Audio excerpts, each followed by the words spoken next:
kailangan bawasan mo yung farm inputs, Yes. yung gastos mo. Oo, tama. Ang ginawa po namin, nagkama po kami sa 80% savings ng farm inputs. Malaki po Laki, yun. ano? Oo. Kung gumagastos po ng isang hektarya, more or less 30,000 sa farm inputs sa isang hektarya, Oo. ito po nasa more or less 10,000 na lang ang kailanganin po nito.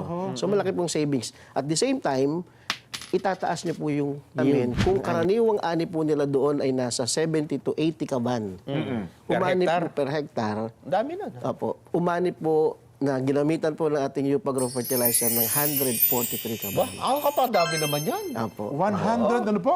143 kaban. Documented po yan? Documented po siya. Aba. At meron po mismo na pinirmahan nila na ito po yung naging resulta. Saan yung saan yung taniman? Sa Tabunok, Barangay Tabunok, Palumpon Leyte po. Ang gusto ng Pangulo, 20 pesos na bigas eh. Meron pala, posible palang Ito gawin na. eh. Oh, siya na ang susi. Kuya Bongboy, patawag sa Malacanang. Pwede tayo pumunta na Malacanang. Pag pumunta ka, sasama mo kami. Yes ho? po.